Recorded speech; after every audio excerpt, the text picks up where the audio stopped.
alquran kaye ko muhammad afay ko sanyin tonya natale faniyani burkatale ano halalo ni haramo akoytale fer jumale akoyndi wala kila muhammad sallallahu alaihi wasallam atala koyndiro banko kan janotije ate kandindila abe sumiyari bare dinkira bebe koyrin abebe faram pansirin nimmi yakumin ke kana fa ko malon ne faniya fo inyanta lon ko faniya haram tale jumale akoyndila kilalem ne jeno ke inyanta lon ko jeno haram yatale jumale akoyndila kilalem ne sunyaro ke alon ko sunyaro haram tale kana fa ko malon mode kerim bi kilala na kola dalilo e tarebulu alama fa wala ka fa ko manyen ku karlon ni malon ay lonnal trandi je miyalon ka koy ko fasalu ahla dhikri in kuntum la ta'lamuna alman sawu sallon ala nyinin ka jannin alninte ala be benna nin alman miyomin lon ala nyinin ka ibe fundla dron ibe mojala miyalon ko isa nyinin ka non ila dinola asa koyla fer odo ni ji sumaji isalon ko nyemu fendare ngolati ne nonoje isalon ko nyemu fendare ngolati ne bara kennoje isalon ko nyemu fendare ngolati ne bara jawje isalon ko nyemu fen haram raaro ngolati abe koytel fer comme kila fon ya fonu nyame ako innal halala bayyinun wal harama bayyinun haramo koytel fer kaje ko nyemu haramo leti halalo fana koytel fer kalon ko nyemu halalo leti woto kila nata ka kenye noralanti ka kenye lampi bati nyin duniya kono woto nyin tilfulole be keri shamsu samai wa shamsul ardi tilo min be santo anin tilo min be bankoto bidi amobe kerin tilo min be bankoto wolum kila muhammad sallallahu alaihi wasallam kila muhammad sallallahu janna binalan kan jannin abe wulula kaba ku jamal le keta wo kaba ko dolum nyinti wolum kila jannin abe wulula ayata ko ala yala noro le folo dada ala wo noro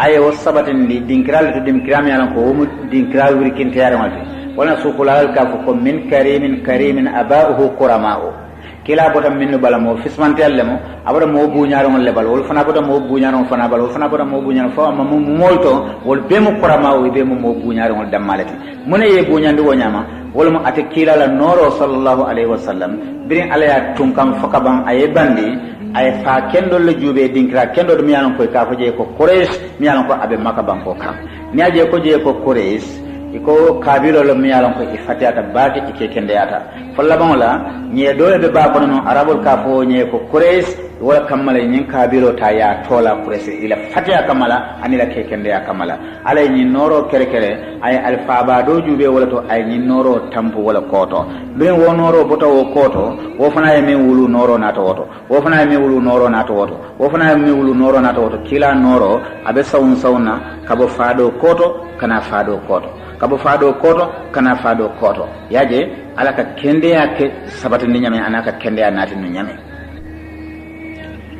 kila fama minketa abdullah ti wo abdullah fama mo abdul muttalib leti abdul muttalib nyin alfa balam quraish kono mi yalon ko a faramansta jamaate yalon amake mono kondinde ni abdul muttalib ay dinke tannin kilin soto ala balwo kono wo dinke tannin kilimo tannin kilin jamu mi yalan ko wala mu dindi mati wala mu abdullah ti wala nyin kila muhammad wulu sallallahu alaihi wasallam kabrin noro ya sawnin nyola fo noro nata labang abdullah to abdullah mi yalan ko atele moti mi yalan ko ala la nyino to atele kere pour ka muhammad wulu ka fundin na nyin dunya balwo kono birin noro babala dron sani hadama dimo be nyabota abdullah fe hadama dimo be la jibe rol lota abdullah kan nyabo kam fenne babala mi yalan ko wala ya wolorndi fenne babala mi yalan ko wala ya nyinyandi wala ya malamalandi wala noro nyi fundinda bala wala kila noroti sallallahu alaihi wasallam fo ajarta wotembo quraish kono musul lafita dimo membe nyin abdullah bala kilo kilil lafta atesa wulu bara aba wulu la nyaadile wala nyin ko futuo e tambi anen abdullah tema bara hanna ka ko futuo man tambi anen abdullah tema bar kilo kilil lafta solata abdoulaye la ana si tambinin bara la baro min satina wonoro min be abdoulaye bala wo sa sawon ate bala hanne ayaka ko wo muso man jeno kerekere wo muso man la fi jeno la wo muso jena ko mantra ala hakilo kono bara ay fenne je abdoulaye bala min jarata ay fenne je abdoulaye bala mi an ko alaftala adada fo labon la ni lafta fon la fo atammita labon ibika soto nya jubeje anu kila muhammad mi an ko anyanta na la nyin duniya kono ala te sonna ay soto ni wo soto nya sifala sallallahu alaihi wasallam ala ya tangal aya sansan aya tonkan fana musole abdullahi batandi ya abdullahi batandi nyaanyadi wala mo kanoma nyin kamala ko fenne babala isulata walla abala barbadi wala ibina lonna ko tembo mena nyim musolu kaje ko iman sola jenola iman sola ni abdullahi ku kabu tembo minna abdullahi yaje abi wo batamin kono wala na ko kilana ta pour karandirolla fenfe nin ayatra ko nafultiyo la miti palastiyo la miti mansakunda do kula la miti almamo la miti alkal la miti bang ustaso la miti bang bare mu kulati duniya kono banko kan wala darajo de la isalon ko alake testela alake jarabile ni melo wo darajo abe yankan katla ni jella ni ayatra ko wo darajo nate ni nafulo la ma fon la bang wala anata ni masala ma fon la bang wala anata ni musolla karola wala kella karola bang wala dinno wala karola bang wala anata da fon la karola nyawonya nyama ni bo darajo kono don sanye inyanda tankala je nyaade iso hakiltu wala minti ko misali fe daraja dole be bul miyalon ko harje daraja lam nafro la karola fo ayatina musul me famutano ila karola sanje alake karandile comme kila fama abdullahi ya kenu nyame bir musul ya noma ay muneke atada mus kendo le nyene pour nyin kamala asetanka wo jalola pour ni be kono alake testele ni tiamere la daraja lam ila kunna ko yaramde alako inma numli lahum yazdadu isman ni ajen ketu wo nyama kala fe la junubo e sia ila yankan kato e sia fonte ala ngi domon muta fon nimbulo sitele long menna mana yankan kato le kay yankan kato mi alan ko awarta baake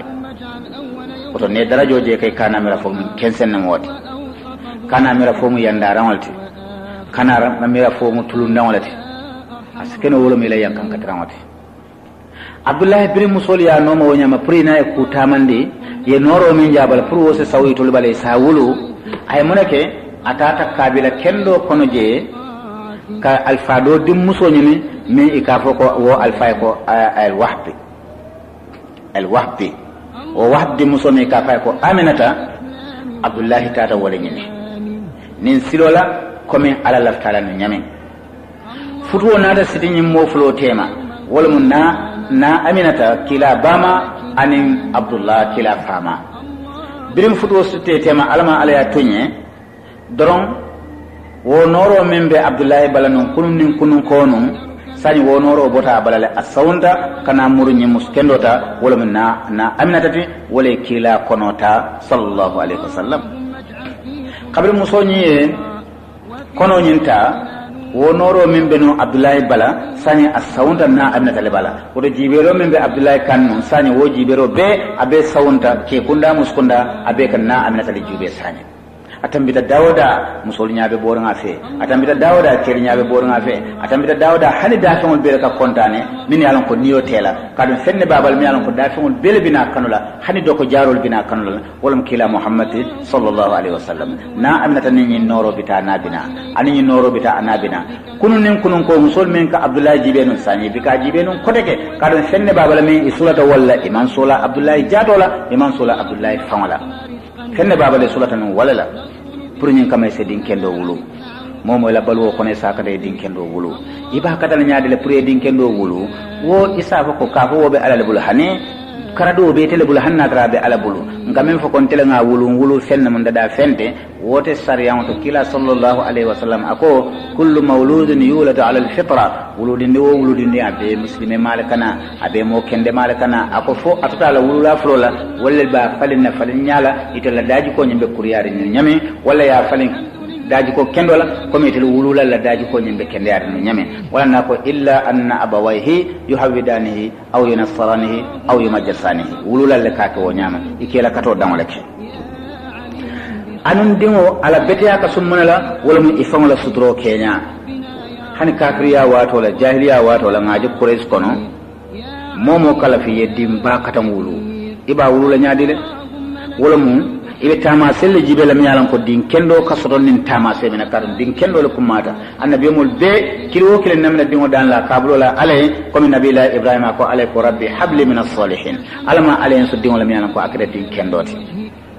Jakaria be ala dan la wato menna ako alay ko ij'alhu rabbi radiyan alama aya kenya dunya dingoti imaje kadwa nyame abo nyamale kila muhammad sallallahu alaihi wasallam ko ne hadama dingo fata ala baro beele ka kundu fo bara dantan ikaw baro mu jumati ako sadaqatin jariya aw ilmin yuntafa bihi aw walad salihin yad'u lahu din kendo mi alon ko akadua ala wulula ayatra abe kaburo kono wodin kendo la duwa nyen ka futale imaje wo fana din kendo foje arara fo jahiliya wato nim musul wulute ke dingul tola yiriba katamalla yiriba anu wonte asiti non kafriya nyawnya barega kama seri kamala pedion seke ko femba ka don jami isa tola nye bala isa tola kunu bala isa tola femba ka don don pour jiki kamma idi mo seke no wonyam bare musomi ite wutu kalo damma be bant ite jala kenson la kayayi wato wati sidifante te bala ibe dum wo wululat abe sala ba bare min be na fala be se katte fay mi yeto wululat iko karle dingo almamo ta hane iko karle dingo sefo ta hane wala tare dingo dibitete wo alhalo kan wata kala de ala famole wo sign akon nanyin banko akon man sawnin banko da chakano kamma man sawnin banko da tulon kamma ma khalaqna as-samawati wal ardi wama bainahuma batilan man sawnin banko anin fewo fembe sawnin banko tema ala kum ma da chakano kamma ma da anin sobe ya balla anin kuma ya ba ako to sawnin banko nabe lorin ako jumalle nyanta marala dunia mara mansol kono lonnali kono mo kendol kono alko san jumalle nyanta marala fali amara nyem banko nin saw ngarda kensegel kadum mo fuuro ngol ala ko hani ni momoji ya marandi damina dron isalan ko alale ya kere kere aya marandi jela amadi ala chakano kono o mari manke mo fuuro ni ko ko alla kari wala to mo ya ke dibitete isalan ko akoro ko mo kendolama ala bika banko di mo kuntawla ni ko ya di sefol mo kendolam yenyin ku kadi alkalol mo kendolam yenyin ku kadi almamol mo kendolam yenyin ku kadi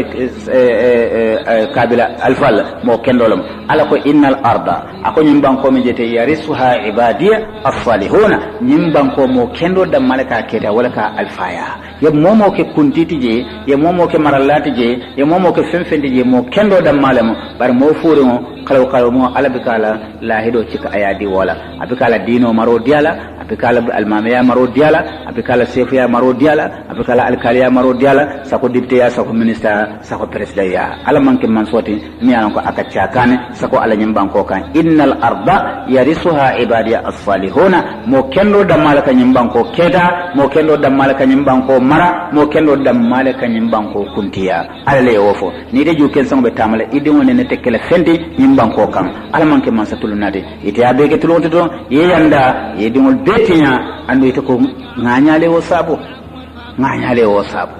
ajibe bam kila jamano sallallahu alaihi wasallam muskendul kamanyami anu kafriya be keri wo tembo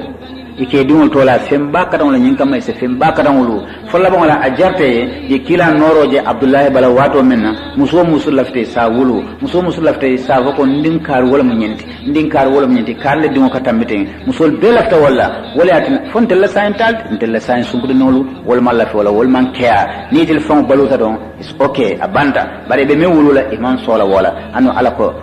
ako albaladu tayyibu yakhruju nabatuhu fi isni rabbih walladhi khabsa la yakhruju illa nakida sungudun nongol se balafa e be min wulula sama alfalu wulu ba mañol mañana tarala lore bedo kanka kel kawal wul ba mañol mañana tarala bedo kono enen do rosolu enen sikare tol balaken sawon ndo wala nyanda sama wulu asate to kotota iti ya fil dunya kono ati yanti la ati yankali yakalla abe kulay la abe kala mantra kala kam barama la munake ayat raitel mu asbaboti ite kotota ite de banku marala ite de fenna fala yela sunkuriya bele kasara ite o ken ni diati bara ayatran non e betti nyaro kan la jannala e ma kalamta ngabala fannu nyoye kono to diya dam mala yatinna ndam mal kanyum fo nyoyete ngam fan sutura le kum mayata bete kabrin na aminata ay kila konota sallallahu alaihi wasallam musol ya sute ya kalamta ya jako mbe solarin dimo min wulula abdullahi bala yara aminata le kanyetala wona aminata biri ya jako ay kila konota kures kono musu keme miya sain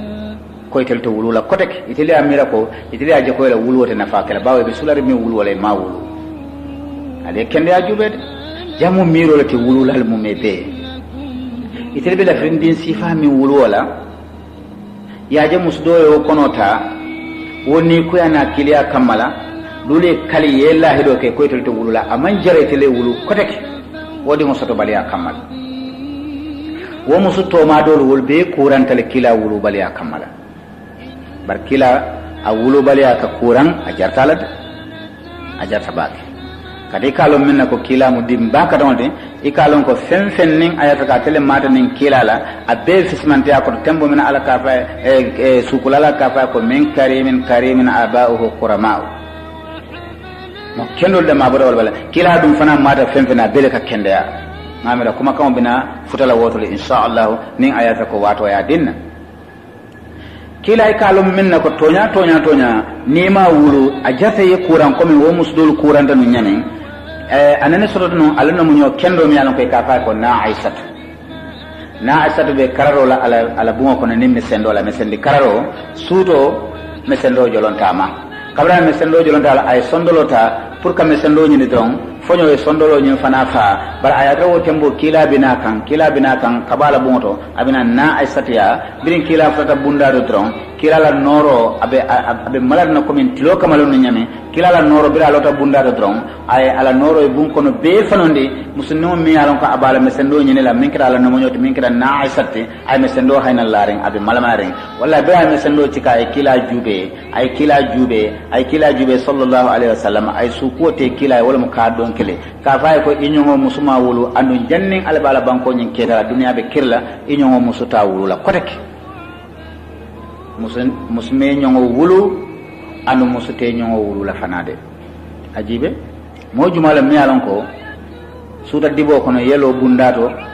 ila lightning ila noro ay bon kono be malamalante wala na alaka fay ko wala sawfa yu'tika rabbuka fatarda wallahi kalta ko e mario be solale sor nyala mi alon ko fay dunya kila fengo bele ya kanu ala ya so soro bella nabe tamala kenyo kono kenyo kammalu pour kila simoy dun kenyo kono ni tata kenyo kono ite kila sinno taralje ninte bomina kila tambat nin kila tamata bero kan bere konko be jari nyaminya be bambande nyamente ase foya kila sin dabato kodo pour atella fila ay kila sin dabato nyin jane ni tambira nin kila tambira bero ni tata jedo ise sila kila sinno taraje nin kila be tamakan alota do ko men kan nyama jaro fewo fen ike be mo le babula ko subhanallah ni te be tambila nyin tilo kono be sami do ten ni era dube mo jube ibe la ni nyojela tilo lote kan ay ni nyo kela nin kila tambila tilo kono tilo be malar te nyaawo nyama nin kila tambila dron kila ka ni nyo ke tilo la ese tilo ni nyo haynan jana ite kila la ni nyo jela sallallahu alaihi wasallam wo annabi mo le be mbulu binka wala ko nyaka ja ki soni ne mo baye walakin ajarta nin muslimin ma wulu ajarte ye kuran tembo mene man kila wulu sallallahu alaihi wasallam birin kono benna aminatalla aman kila wulu folo ayatara arabul dalta nyinna safaro wolom julayati kata sam banko kan ani yaman banko kan andi ka bo makal kata hanfo arkana ayo nata jikke sedeya wala ala kulli ilafi quraish ilafihim رحلة الشتاء والصيف فليعبدوا رب هذا البيت الذي أطعمهم من جوع وآمنهم من خوف على قريش كل دلكو قريش كل دلت منا ولم من ولا مشوتي ولم تلكاندي ولو أن سنجان ولو ولم تلكاندو يولي يتابعين بين ولا جلايا أن سنجان واتو إكرا يمن بانكوكا كلا فما فنا ترى ولا نعم وتمبو كلا كونو بأبهمالا مكا كونو afana wulita tada wo jula yalla samban ko kan bira firo ke fo abanta amurtanan kana nimbandina la alafta ka kundu madina kata ala baringol kontonje na baringol kontonje ay na seyna maka kono bira fata madina sata kuran ya ma woto wo kuran ma mera don afata je ayata ko kila kono baba mala ma wulu folo oto yarfan kila afama bantale ayata wote mbabe kono ama wulu kila afama bant sanya ba ma bije bar kila la kono kar folo na aminata ko abije ayaje moya la bunda konkon bra la bunda konkon ay wo mari bismillah na aminata lebe dia mola sanye ako bra ko mari ayaje anata ke kereti mi yalon ko abara jato be senyari asero be diaring kun sunyo be finding aya nyinen ka kemul ngobe nyaari mbaki akay temu jumalat wo ke kay kon temu alala annabiyo moti mi yalon ko wala nabiyillahi adama alayhi salatu wassalam ntele mo wati ako adama kay kon natal pour kane seniyandi isse wondi kane konton ko tele dafamul be fismante ya duno mo kono bele jam wala fisiyata dafamul beti biro wo fay waya konto wala wo murunta kono karfulan jam don mo do fana nata na konton ako ite fana jumalati wo kay kon tele ala annabiyo motmi ika fay ko 6 tele nabi la 6 wo fana kay ko mari aminata ise sewo ye kontane ye kono la taja mi alon ko dafamo be fismante yarimo dafamo mume be mi alon ko atele be nakila dafamo be kan ye wala kono ta wo fana ta kono kar saban jang annabiyam do nata kan kono kar nan jang do nata kan lulu jang do nata kan woro jang do nata kan woro wala jang do nata kan fo sey fo kono to ni be kilwo kilin abe ka alala kondondiro itandala ka sewondi fana ay kono sifa minta ani wodimo sinin nyaatilin ko mi wodimo wale wodimo binakala duniya kono minti wol be wala koy ndala ayatra ko ama wulu folo ni annabiyo mu sewol mu mebe annabiyo mu labamo wala nabiyina Isa alayhi salatu wassalam wala labantan nala kila kan wala keta kar konon to jangoti andabe wulula wo karole nabiyina Isa ni annabi mudul fana be men sada ya afana wala faye akako ya aminata ite aminata kise sewo ya kontane kitele kono wulu kono mi alon ko da fon be fismante kono yawla wulu wala muhammad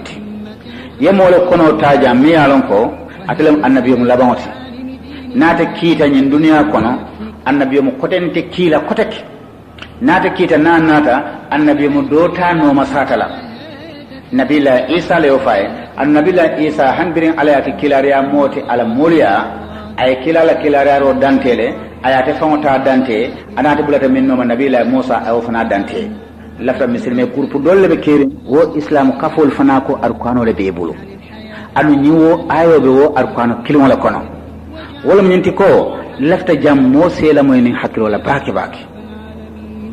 nabila Isa bira fada la molla bani Israila kono akoy ko ya bani Israila atil bani Israila kol inni rasulullahi ilaykum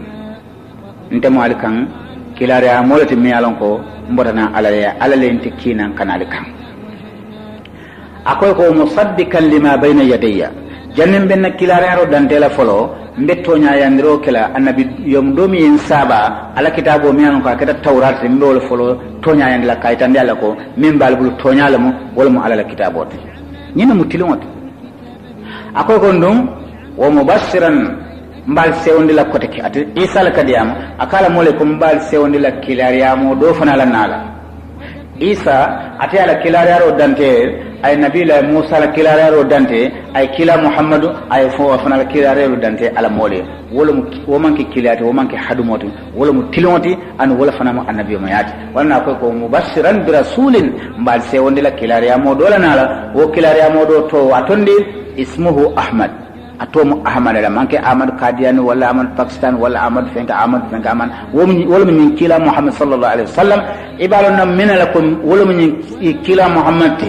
tembo minna ko wobina lal ka atomo Ahmad lati alay wo sedia ko falamma ja'ahum bil bayyinati bil wa Muhammad nate kanin dalil koyole nate kan wala mo al mu'jizatul bahira wala mu'jizatu koyol min alon ko ka annabiyo mo tonya yandi ka semeti yandi ko alale yaki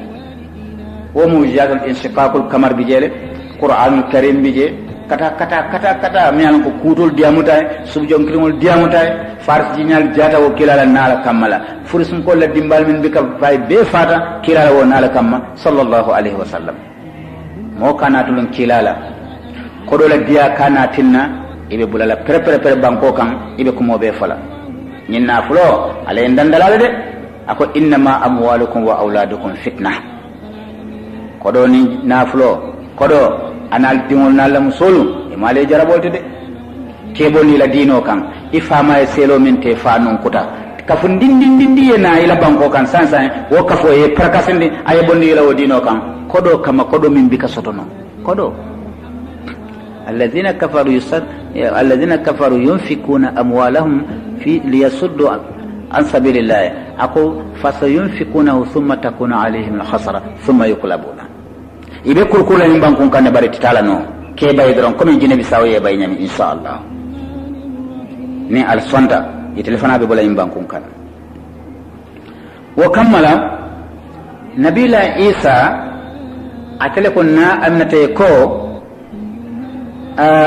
yemmo kono ta mi yalan ko alaba kila telebe kere jaman labon la annabiyo moti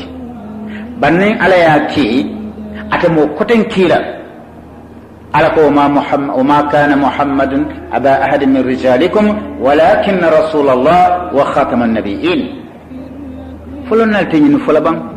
be kafu ngani kuma fo nga sata baniti ya fo bi soma do kuma do fo woni tele nyente kirena nimbe kafta nyola nyima ken ngani ku sifanya alkona ayolu nati pour nyin kamal mor salon ko nyini mantara dinaka wala muslimiyat ala ko atasmu bihablillahi jami'an wala tafarraqu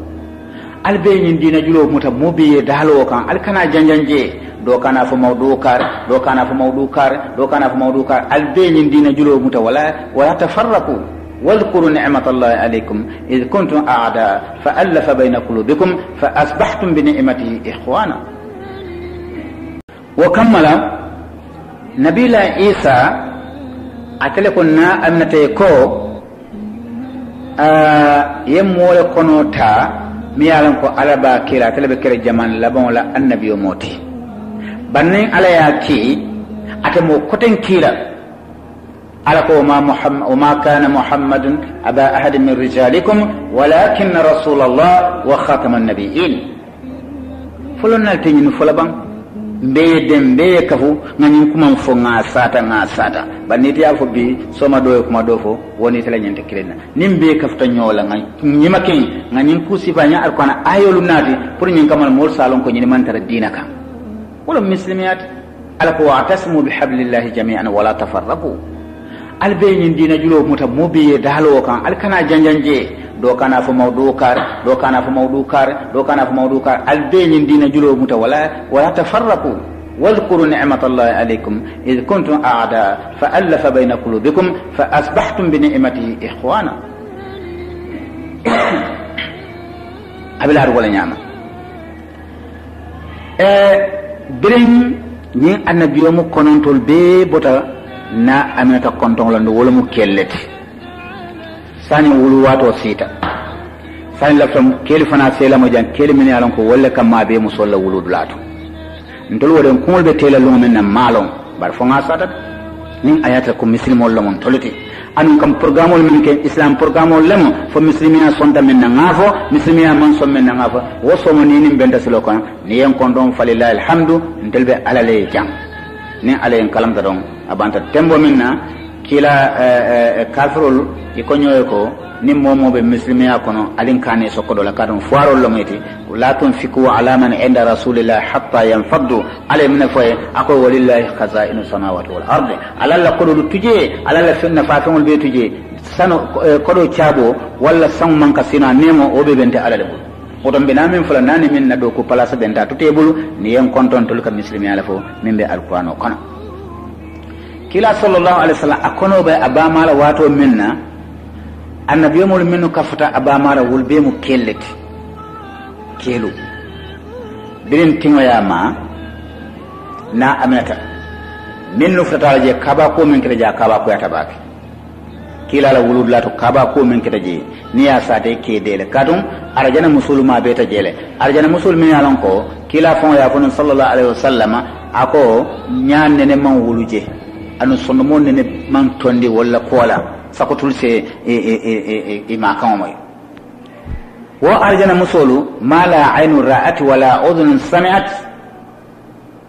wala ma beta kilala wuludla to ne o fo modo lebe kaba ko ala baki ma beta je nyaadele bar o kaba ko ya bete la jana kilala wuludla to mol ma beta jani wol jamano fo man kilin kadu lonnal ya sabe e kon na hawa ma beta jele na hawa nun dunnim bemba adama la jamano benta bemba adama la na hawa jita nyim banko kan bar kilala wuludla te ko ama beta jele na aisat fana ma beta je anu aset mu fir'auna la musolde anu fir'auna ni musa le kanyanta non woto jamano mambe mi man den jamane kilon bar ama beta kilala wuludlato bar amanda woto na maryama isa bama wo fana ma beta kilala wuludlato anin maka musudo ma beta jemiana ko wo jamanu musolam wote ka fo ko safau wo fana ma beta kilala wuludlato sallallahu alaihi wasallam nyim musolu dam male ma beta je keti je sako kambandi munaka kesi musola wuludlato musoka wulunin damin hannin ma fu moye bar hakilo be wojel kedam mal responsible tajila akedan malama be min koy ka ma koy miyomin na akedan malama be jarta jele badi mulu nin falo do wululan ka jele mol ka bojele nin sajo be wululan mol ka bojele an womu be amol sako hadama dingo mi ya lon ko koro manke musol be farin tep musol ka tingol muta wol karan wol be wulol ko ne man ki sikla so ko kela timuto a haramtale te dala nemma bonda be kala masi bolati wa kammala walla ma beta kilala wuludulato sallallahu alaihi wasallam na hawa anna asiyatu fir'auna la muso anna maryama isa bama an shaffa'u nyim musnanolu wol duniya musollati anin dol jamano kanyanta anin dol jamano man kanya anin musudul ma beta jawul mu arjana musollati al wol futti mutalali sako kelu al tonyal foye al nga tonyal foye nim muso fata ntolla birkama jang musolu ka ku nim musolu ya ku na kasanketa ya do ndikeso kono akasankerim bandon atra amura sutura foka bang ya bula kunne fana kono keso ya datawu ni almamo bina salindiro lara akany nin karole ke nyin furedum musolum bam fo kelem kanyam fo kelle min ka timol mutay si jalla moy baake almamo ka fa nyin muso min belarin ten saldin kirato kelem bam fo musolem ni kay ko musolem saremo ya bay kabo abata konto kana kumbaloto problème o min bije akedam mal hawla mata jela akedam mal responsibility mi jet awala ne ka almamo bayje salindiro wato ayta ala kunna toloto ano wotembo abe fano kon la story ando abe keso kono wonya bari ha jam fandi jela anu ni ha cika woto wo salindi dinkrato pour kata samba kabur koto ni ala ndi drom isaje molko akemale na kemata je ko abarin nuitem kelete itinamam del fenna ikoy ko ma ko le kuma wodi yandala moti sallallahu alaihi wasallam alma alayhi ma koy alma alayhi sutura ko min ben kan nimman duwake asekenyo albalatile alma alayhi ma koy dron arkana karangal be arkana karam men na fo arkana karam asalanka no wonde ma sibo be kelale babul en kasara andi sel tijab ila miro lum nyinti yota ya fayin kan tul ko accept ka ta munela amanjara ngata kilato sallallahu alaihi wasallam kilala wululato musulu dam male ma beteji safa'u musole kilala wuluwo bankan kula kaita ko awulutale ayato wotembo afama bantale bari amama mami yalan ko wala abdul muttalib ti wala ya tola kafa ko muhammad biru wa tola muhammadu kasusundir lali nyinaye yalon arabo nyimbe la ahado kono wotembo nin ilam so wulute kasusundir dinkral nyinaye ke dingol ki sandol satel to pour nyen kama susundiro kan ke kiwo sando satel minuto isaje ko isi arab kan kamin ko al-lughatul arabiyyatul fusha iso moje kendeke barata danna wo mo fanala isi ke ado ko no yela kangol moy fo anyama ya arabia long wala ka fi sadin kaptalo kono to wala tina yursiluna awladahum fil badiya isi la dimul ki wulu sat sando satel to pour nyen kamala susundiro kamala susundir lalle yo kibaro moy musulmini alon ko wotembo wala sunjol be fari nonol la yo itol fana la balobe wala bala comme nin tol la gambe jamu na musol la balobe min bala wala min business solti ani nyin teklalu ani nyin naki jibonglo ifana ka balwo soronon wala la wotembo kores musol fana kono min yalon ko wala ka susundroke wala fana ikatra janjandi ka denanol nyene ke susunde bar bilite le amko ko kores kono denan dole wuluta je bara afamati je aba madam malabe balorin iko ma qanna ma anna fil yatim ghannau busri yafnu hamjiya kono wanyama ako musol ko nafatin dole o susundola denan mi alon ko abata balorin afata balorin fa abadam ma anu falaka responsible falaka maradim wala falaka jorobe se jammoyde الرجال قوامون على النساء كلك responsibility ta min ka fay kan han kafir musul moyba wotembo islamo manne kan iko dimo faale kam marala ba nyinde nano famam tar balorin malum minu ka fay kelni musul kan ne woto moy male be mena falaji wo kamala musulman la fikataje barbiri nyin kibaro nata janjang kures kono madina kono maka kono taif katayme ko wodinu mi yalan ko al yatimo wala ma bije bar yar fam mola be mararin ala kola wala nyanta ala ko nim be responsible la wala mu jumata wala abdul mutalab don arabul be yalon ala nafulo anala alfaya anala kantiya a farmansta be yalon abdul mutalab nafulo min babul be anto yirkun ko dane miomi be yamoy ko wala be mararin dinu wala dron musul kilo am ta ko nin tanga tambe fanka ma yalale kad be abdul mutalab lo musul be kritaje ne groupe dol nata ay sunju ay dinu di dola ni wa sunjo dela ata susula na gulba sunjo dela ata susula na mara sunjo dela ata sonna abdul musudo ena na ya diwo fana la fana sunjo dela ata sonna wala dinu man son han mo kilina sunjo la wolu tata kurpudol fana nata wonyama kurpudol fana wonya fa atada ko musu nin abije muskilinte je dinno sonta minna sunjo suswala ibije musfondinke kilin sorota saadiya kono e ka fa muskon musoy ko halimat wala ka tola ka fa ko halimatu saadiya ni halimatu musolo mi yalan ko abulo ma ko ben musolo mi yalan ko fuar balem bal musolo mi yalan ko falhamdulillah tefana dindin dole so mi yalan ko aka susundi ala badiya to je ala o saten nuto je ala kabilo ko ne ka faje ko saadiya abodi no nyin susundi kambare ka joro min woto wobi ka sino fuariya kamala anana da kanyon sanwala fe mi yalan ko sanji jaketa simon non soto kul koleata fala bang be on min ba be fe ate halimat fe ala korda kono ibe labate jata fala bang la sun nono fon be kana tarela birate fana nyin dino kibaro moy quraish afana yala fal koto nyin firin falo nyin be labarani aselata kan ayala fano la kunt abita kam pour kata quraish ani musu groupe dol benta iri woli aje ko halima dum atana la falo kata mala kata dame ya nyen ka ko halima di kata men akoy ko ngadindin ne kibaro moy quraish kono e ko ibe sulare molla men sa susunni mfana kata woda pour ning ayatra ko ngasoto mfana asaken na balu rawt musoli jele tala nyenna ko ametel sunjo muta akede fe ko itolle basanyol dum askede tel fe ko itolle bordel dum comme itolle bay nyimal dum itel ka fismante ata wala fismante dum be alale bolo بيده الفضل فسمانتيا على البولو اكو ذلك فضل الله يؤتيه من يشاء اكو فسمانتيا من الكا مير الكا دمبن الفون لا فسمانتيا من الكا كركر الكا دي نيولا الفون دمال كونو اكو فسمانتيا بنت على البولو يؤتيه من يشاء نكا دي مولا من ديا تاني امانجي كو اماري نوتال بان امانجي كو فوارو لا ماتي بان امانجي على دمبيتي ولا على ساتي على كونتي بكو وجوبي nse mo bonino wulo kono lon jana ngana ngakali president mo buka kuno je wala na ko yutihi man yasa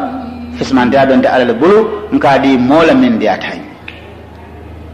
kila ya funun sallallahu alaihi wasallam jannin kila al hadith wana ala ko inna akramakum inda allahi atqakum janni be fan warandela janni be finyimal dunna ala ko fisman tayante ala ya wala min silanta mulla min silanta alala atqakum albe kono ala nya sanonte ala nya be walla nde ala be ka jibero ko ala sidifanol la nde ala be ka jibero ko al balajatol la nde ala be ka jibero ko ala kabilol la ala wulunyal ala satel ala bon ako innama anzuru ila qulubikum al sondo mon ta ala ka wolle jube sondo mon la betia ala kon kasula walla baraka fa ko alla pare la nyinya ala kon be ko jibe kila dun ko la fadla li arabiyyin ala ajami fisman dia man dara arabun fata fin tema fisman dia man dara tibabun arabun fata fin tema ako fisman ya be ala le bulu ako kadon kullukum li adama albe botam bemba adama le bulu imo tibabutu o imo arabtu o imo fata fintu o imo jamande imo chinese to kullukum li adama albe bota adama le bulu to wa adama min turab adama dum banko walati oto fismante je wala ko inna akramakum indallahi atqakum illa bittaqwa ala nya aslamu dam malakum mayat musol ko halimati ko ta amammo kendo le sunjo susu sakoyte musole wala fa halimati ame danko atambit kabra ni tambita nyola atata ay muhammad denan matara abdul mutalab bulu elam bedo ko to je ko dato abe musol baton labe mo baton la mi alan ko o dino nyanta men sunjo susula birin halimati yaji foka bandon ayala falo samba aya semben aya siti anata tama denkem fafuta abdul mutalab la ay salamu robula na nyo konton ayala problème o dante ko abe sular wodi ne wala pour wosa sunjo susu abdul mutalab kay ko musu jamal na jami alan ko nyimman ila abalante la sunjolla malumun ya sab ay dinno cika abdul mutalab dinno cika aya di halimatullah halimati e sunjudo min bondi pour kadi kilala kilama woto susu yara dalil la bijin madin kol kamen foko kucana la kumola ka falim kila bira dinde ma amalla fi haramola aman hadume amalla fi ay mola hakodoma yara wo sunjo min halimati min folo diala dindindo min halimati atun so kono wala ko sunjo susu kila man la fi ay wota aya susu Ibrahim sunju do bonda ay wodi kila don wotem bola denano nyewo sunjo muta aya saba aya susu Abdul Muttalib kontanta sewata Halimatu fana kontanta sewata e kambenda kaaje ko atale moti mi yalan ko wala jantana wodi no susun la sani wo borde dunal no womba sani dunalu ile handi sunju fudol be faare ile ala fitmantea ako dhalika fadlullah yu'tihi man yasha yafo ako arba'un ako idha kunna fika فلا عليك ما فاتك من الدنيا حفظ الأمانة وحسن الخليقة وصدق الحديث وعفة في التعمة كلا لينفو صلى الله عليه وسلم كلا كو مومو سيلا دومو فيون حكيلتو إكا من دومو أحلاليات لبن ولا أمان حلاليا إكا من دومو إتالم ولا تانت إكا من دومو أداتي ولا أمان دي نينكم مايتا خدمة دي ولا بلوو كنا barito ya sunyaawo nyama ya doma itila domo bikana balam kanya wala fayla dimbal fana ka balu wala haramu hadama dum se korosroke abe min domola wala na kila e woto topoto an bira dindin ilhamu nata kan kila bira de nan ma kulu ala tamasul ka fundi ibe alon ko kula kana kila wala mi alon ko nyato ta kula mu sallallahu alaihi wasallam bira dindin ma watole korosrol kitala koto kadu jam fulo example fulo di de nanu mi alon ko sunju kardo di ala amon somo susula ay do susu te salon ko nyimu den nyimmanke de nan kensendi woto nyimmu fenneti mi alon ko sinin sama nga jube ala ko bena laban nan an womu do man dongoti bina dunna min dol kon halimat min ay kila samban wala nyama fo ala korda kono birin kila wado nan ma frata halimat la korda kono kayro ni nemo be sabata o korda kono be on min bije ibe labararin labarto manana so je kodek be on sunjul mutate fada tet be on mutate be nun kota kila la formo kamma sallallahu alaihi wasallam fuariya banda o korda kono be na take kayro damalati kila mu nemo lati wala ala kay ko ma arsalnaka illa rahmatan lil alamin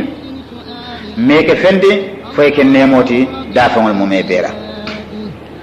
abo nyama kila Muhammad sallallahu alaihi wasallam abo alhalo kono halimat ba kulula aba tobotola aba susundila aba topotola aba kulula aba susundela fo sanji fulo kamalita ayatara ani wo susunde dindin do mi alon ko ay wala tara halimatiya nyin mo fulo wala nin kila nata ke badi mati itele nata ke terma itele nata ke kuntembe mati keda kafu mati tolle kate kada birin sanji fulo kamata don aya fatande sunjola par sanji kuluro wo bije pour ka daji ko yande ka nikindi abije fo sanji saba fo sanji nane sanji nano da kamalta wato minna halimatu bala bongo kono tilbula ba abelari kila nala nyen kafu nyoma dinno ibe bongo ko ma keno kono kankan kono ibe sirinje ala lafta kila muhammad sallallahu alaihi wasallam abatile kila dunya da fon be kan wota kila nyanda kala molti mi alon ko akana nas man kuto soto woto fen se modum hadmoto fen se modum fanya ko fen se modum ala soko do miro min ka wodi kemola ala nata ka toboto ka malaikul kina akambira o dindimma pour ka wo ka toboto ay ke mo kamalluti ka o fonta ka wala bondi abala abobon la bala nyaade le kila na la wo kafunyo manyi ibe sirin kankan o kono ayatra halimat be bon kono amela ko kalamta abe jinarila ya je malaika fula boda nan san kono inata fiu fakip ilota qabri ilota nyindini mo fulo kondo doye kafunyo dole muta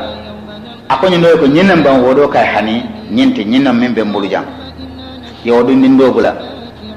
kila be dami be na toto ya busandu wala nyama ya siso fara kabri ya siso fara inata na subu kundu fimo fundindi je ya siso senda nyama ya dresi akamalon ko hani bere so nene mankeje ya je itita idunda sanwo kono ye jube foyi ye manta bire ye manga dron kila be sirin dame nyindi ndindo nimboro bota adata ka halimat tek ka fa ko halimat akaya ko nam akaya ko muhammad hayna ngaje ko kefral bota nan sando yani ya busandi ya siso fara malaminam halimat nimboro wulta wala nyama nin kija faro anata muhammad rasiri wo kangan kono nyama anyabita kan aya muta aya cika ako kila ko mabika muna kedela muna bela kila ka ko kad jaani rajulan alayhi ma siyabu bidin kila ka ko kefral natan kay jidanan kabanan sando fani koyolle be bala ikon suñol be koyrin e findi nek serol be diaring barante malo wo mo sifanya de lete bar yara malaikol le aka ko bi fatanna wa akhadhani imoflo yamuta wa saqa sadri inadan siso fara wa akhraja minhu mudqatan wa lastu adri ma hiya biri yamuta yambusandi ayata do wo dole muta do ente muta kilala be diamu kan halimati do ko do nyinnam bang aw ñindon ka hani wonte ñinna membe mburiyan kila ko halimate ko yembu sandu wala nyama yen si so fara ngaje subu kontrol fundindije bare malo ko munati halimate kila la sisda ka to jube ka balo be kors nyawnya hani were so no amaji ara wotembo ayta sayyidina jibril alayhi salatu wasalam wala wo mosi na ko njo sen wala akamulon ko jenene man fara ila ala ko wala ki inma amruhu idha arada shay'an an yaqula lahu kun fayakun halimata kijo farata adeuta aya jibe ko ha min fo setano lembang jannin setano walla jino leta wandi dum fambulu moto mbado nga sendi nga murde ala molu kan woto mbo kilasio be sanji nane ay kila murde abama kan wala nyama maka kono ila kabilo to je dami ka fo je ko quraish aya murde abama kan min kira na aminatati kila sabarta abama bulu sanji kilim fulanjang dron abama fana band ay sanji fulalake abama bulu ay sanji nan ke halimat bulu susundirla sanya siyo sanji wor kabra abama banta kila nadana sawun ala kuluro nadana sawun amama mabulu mi yadi susundirla la wala mu abdul muttalib wala ma fa mati wo abdul muttalib mama yani mamariyamin bani kila muhammad sallallahu alaihi wasallam wayatina kila kanu kanol mi yalon ko awata kanu kanota da ful labon la abdul muttalib ya kila tambinde adingol mume bella afon e minu wula kila tambinde wala kano kamala ibo wala na wala min nin domoro sita ne kinolo ndi dron akafal ko ahdiru muhammad adomoro te kala jam fo muhammad yana falo nim muhammad nada asa muhammad bulo mota aya sindi ate abdul muttalib fon karten donla domoro dawada diata ate akwalata ayo ke kila muhammad koto sallallahu alaihi wasallam kano kamala ibo nyama fo sanji kilim fulan jaw sita kotake comme ay sanji fulake abama bulu nyama abama nara na bang ay sanji fulake amama fana bulu biren abama mabulu wo kuluro la dron sara courant e amama ma bra amama ya lonko abdul muttalib ya lonko be fala nyam courant tole ay kila fandi ma commande mi ka fa ko abu talib kila fama kotolum abu talib amda ko abu talib wala doma mo abdullah wo abdullah wala kila wulu ayo commande bire abdul muttalib abu talib commande aka ko nyindi no idingolem bawo idoma dingolem min kata abdullah mbe ya marla isa tokoto ya kulu ndela ta kola ndela fa kola isa mara kabra wo sen ya marlol beke abu talib ayatra abu talib fana wo tembo molama mi yalan ko ala nafulo man siya ala harjema yirwa bak bar lungu men kila la maro dunta de bulu tron kila sabarta ta ya tron ala na baraka baki ala nafulo na ta yelon ala nafulo na ta na yirwa kila sallallahu wala na nimmo mo la fila nafulo yirwa kila kan momo lafta ila nafulo yirwa sada bondi fem bondi ban kila la mawludo sallallahu alaihi wasallam fenji ko yadi mola mimbe kila la kuma kan fola bi suto la yajibe ila nafulo kala nyaade kila mata ko ko la be mu barakolati kila kita miomi don abere ka kati wala tinna kila wuruta karo minna akara karo be fismanda wala rabil awal kila wuruta banko min ka wala makati ala ko jera ko wa hadal baladul amin kila fundita dambel min kono wo dambel bekata mo kendolete walna ikaytole ka ko kurama ibe mo buñaare wonlete kila ko bela ka baraka tumando ni wato ya dinna ate mata kol min la fay be kadita tumando bije nsina nimbari on sekata wala bake kabira be abu talib bulu fo abu talib la nafulo nata na yirwa abu talib fana ka karandike ya do kolla ka samba safar lola taninna ibita yaman ibita sam kata tebe wala kuma alquano ka funu nyame akoli ila fi quraish ila fi imri ila tastai wa sayf ako quraish ko dalta mina wala mustil kando wato an sanjano wato pour nyin kama eta jula yalla akoy kaw kanyina kama fesa alabato nyasoto falyabudu rabb hadha albayt ni alkaba nyami nyimbumba feso batuno bum juma allaji at'amahum min ju'in bum yalan ko atleke domornde ke tankande konkola wa amanahum min khawf ake limane fana ni dundaje mote kelen la mote fala kabrol tenol wala na alqano ka fo man dakhalahu kana amina momo dunda alkaba kono dron lanna ya damal stote abi talibi atafana kata samni yaman safaro anin kila muhammad kata oto sanyi wote mbo kila siyo sanji sey kata sanji kononto kan tam bawo ay sanji nan leke halimati ya susundirla waya morde abama kan ay sanji fulake wala kata sanji woro wo fana asawunda amama ya min kata abdul muttalib waya kulu sanji fula wo kata sanji sey anada na sanji fula leke afande mabulu min kata abu talib sanji fula wo sa amunta ko kila siyo wote mbo sanji tanne wo sanji tan kono wala wo sanji tan kambandi ya kono lun surata be wala nan safar lola anin anyim fanding ifrata dube mo dola ayata tilo kandita ilafta ke fonyande ibadata konko yemta min do ye mota be fonyande wala labe do ye tarje wala be nyin kirisano lamu e ka fa ko fada wala tara wo wulo kono ayata wo fada ayala kitabo karam bake aya faham akoytala aya long anda ka baro fana ga sontala comme ye fen long nyame ka bara ay bible long bak aya karam ano ay kuma kawo kuma kanje bible kono aya be hakiltu han fo bible kono lalbi je miyan ko wolu ne hadama de je ka sute ko nyimmo annabi amolti wolbe bible dawda aya be long aya crime aya tanka wo fada e ka tole ka fa ko buhayru